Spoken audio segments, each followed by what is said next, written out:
Question: do we spend enough time loving ourselves? As Mabel seeks her own new sanctuary, we get the return of Cinda, who's trying to move past her own difficult time with her old killer ex-employee Poppy and trying to make a return from being canceled.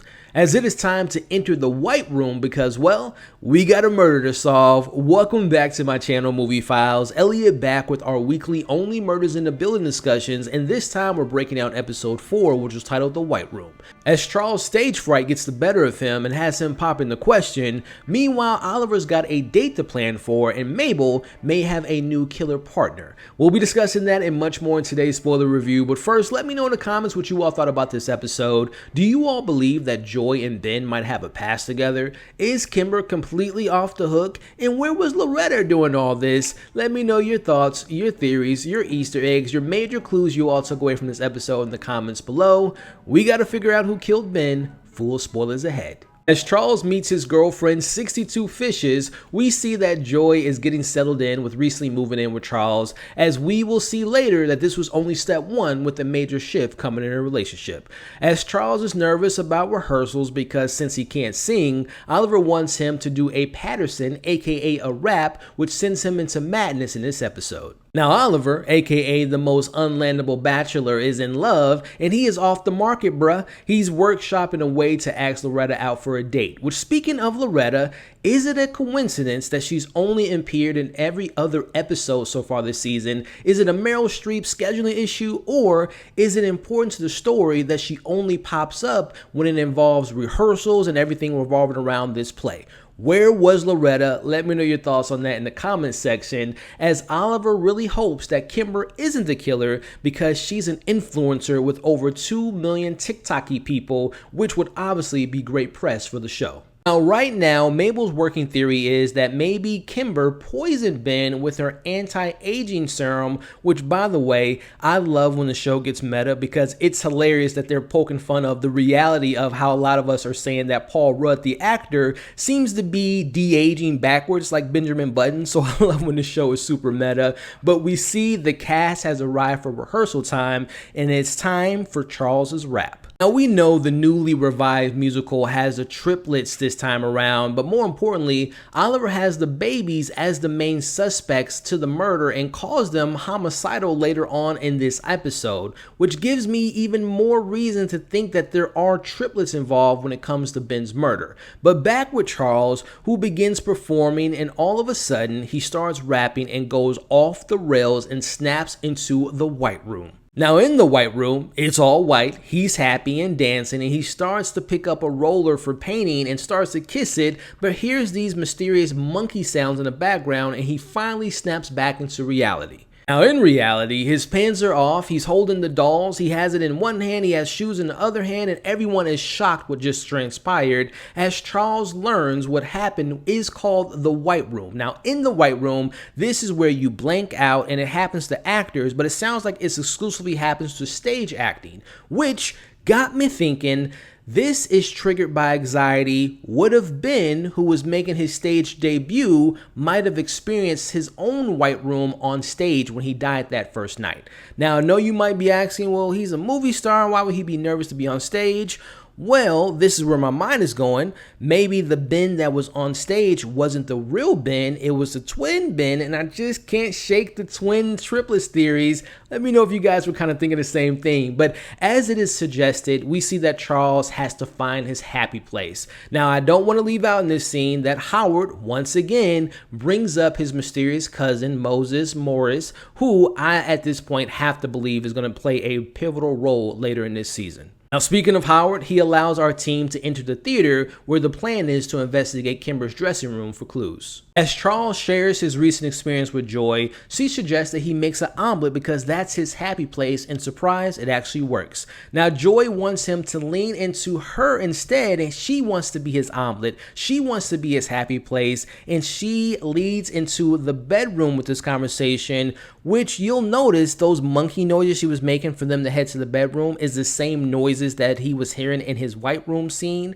which, let's take a look at this scene here. Now, I know she seems to be a loving partner, and I like Joy, don't get me wrong, but I'm very suspicious about Joy, especially after this episode. But is she coming on a little bit too strong for you all? Let me know if you guys are getting those same vibes. But I want to talk about the dialogue in the scene with Joy and Charles as she tells him, "I'm going to look out for you, just like I did with Ben. If he touched a hair on your head, he knew he would have to deal with me." So let's examine that dialogue there. Now we can connect that maybe obviously that reveals what's going to happen later in this episode, but what does this also confirm? Does her saying that confirm the line back in the season 2 finale where we saw Charles yelling at Ben, "Leave her alone"? Is it now confirmed that the her was Joy in that scene? We'll talk about that a little bit later, but back with Oliver and Mabel, they enter Kimber's dressing room where, surprise, she's actually there. Now, Kimber reveals that she uses this room to build her fashion, her kind of makeup empire. As Mabel has to dig into the de-aging serum, she also has to dig in her own bag to kind of use some modern lingo to have girl talk, you know. Mama, yeah, we're like, yes, at work and slay, and yes, over here, like, yeah. Yes, queens. And she has to put her old woman energy aside to do so. As Mabel and Kimber talk over dog food, Mabel discovers that Kimber and Ben's showmance was only transactional, with her wanting to use him as an endorsement online, but he never held up his end of the bargain, which is why she felt fine with selling his hanky on eBay, which explains the missing hanky from last week, which now puts her character in the clear for now. But she does also let Mabel know that the night of his death, he had a mysterious red mark on his face and had to call someone special in to remove it, which they did, and they worked their own little magic to do so. So the question is, what was the red mark on Ben's face? Was it some type of hidden birthmark? Was it a mark left after getting hit in the face? Or, I know some of you all pointed this out last week, that the scene that we saw him talking to himself in the dressing room, which was captured on camera, maybe he was talking to Cookies, and maybe he had some type of bad allergic reaction, or was that even the real Ben? Now, the reason I bring up the whole is that the real Ben part is, if you all remember back in episode 1 when he returned from coming back from the dead, look at the picture on the screen now. He has a red mark by his mouth. Is that the same red mark that Kimber was talking to? And it fuels my whole that maybe there's two Bens and there's a twin walking around? Let me know what you all think about that in the comments below. As Charles and Oliver show Mabel a very interesting message left behind on Ben's mirror, calling him a pig, and now the crew believes that the lipstick belongs to the killer. Now, we wrap up the episode with Mabel finally meeting with the person who was messaging her throughout the episode, which happens to be Cinda, who wants to hire Mabel to host a new killer podcast. Now, we see Mabel slips up and lets her know that she's working on the Ben case, and Cinda obviously want to monetize the situation, and she thinks this is a great way to open up this new show. And let's just take a moment and think about this position that Mabel's in. This doesn't sound like a bad idea. We know she's looking for a new place. We know that this is a good, consistent paying job, so it looks pretty good.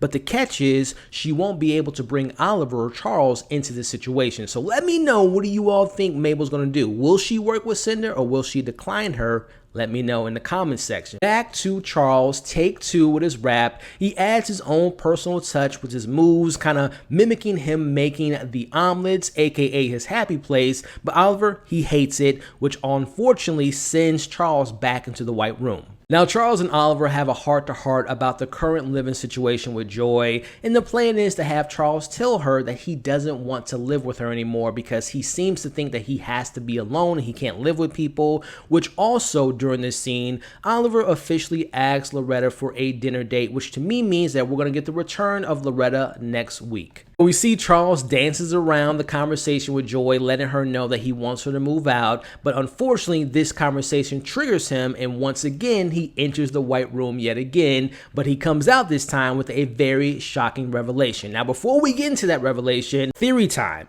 Charles was triggered by talking to his girlfriend about her moving out. That had nothing to do with the rap song or anything to do with the musical, which makes me think maybe a cast member who's also experienced the white room in the past, maybe the same thing happens to them. It's like a triggering thing that you can never shake off. So whether it's a social anxiety, you have to give someone bad news, that's when it pops up. So maybe someone in the cast had a similar situation to them, and I'm referring to Ben. Maybe Ben had his own white room situation, and while he had to apologize to everyone, it triggered that, and maybe he fell down the elevator himself. That's where my mind's at right now. But getting back to the breakdown, as Oliver and Mabel walk into seeing Charles asking Joy to marry him, and of course she says yes, but we also learn that she was the owner of the lipstick. I should say now his fiance is the owner of the lipstick, which connects her to the person that might have left that message on the mirror, and presumably this was the last person to see Ben before he died on the stage for the very first time. Man, I tell you, Charles has a thing for women with dark and mysterious past, but I'll be honest, I personally don't think that Joy killed Ben, because it would be just too similar to season 1 with Joy, and obviously mixing that with Jan, which by the way, it is kind of funny that both of their names start with J. But let's just take a moment and let's just put Joy as one of our main suspects. Now, point out a couple things. When it comes to that message on the mirror, maybe someone came into the dressing room, they have a key to his dressing room, and they left that message for him. So it doesn't necessarily mean that Joy was the one to write that message. Also, the fact that if you think about it, she was missing her lipstick, looking for it, which means that this was something important to her. So you don't think that she would have left that in the dressing room if it was so important to her to complete her set. But again, sticking to Joy might be involved with this murder. Let's tie in our connection so far.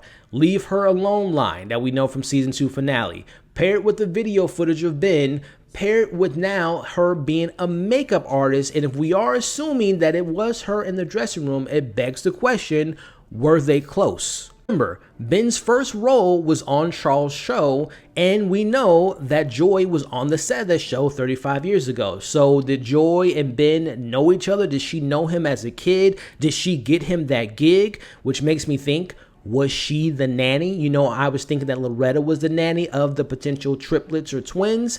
Do they have a relationship? And also, was the person that Ben was on the phone with at the after party, was that a call from Joy?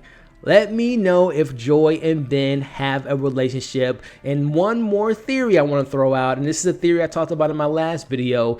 The threes, the triplets, everything is kind of connecting to 3. And I don't think it's a coincidence that Charles, in this very episode, he visited the White Room 3 times. So again, the number 3 seems to be very important, and I do think that 3 people are involved in Ben's death. Overall, this was my favorite episode so far this season, and if I'm being honest, this is probably one of my favorite episodes of this entire series. Definitely probably top 5 category.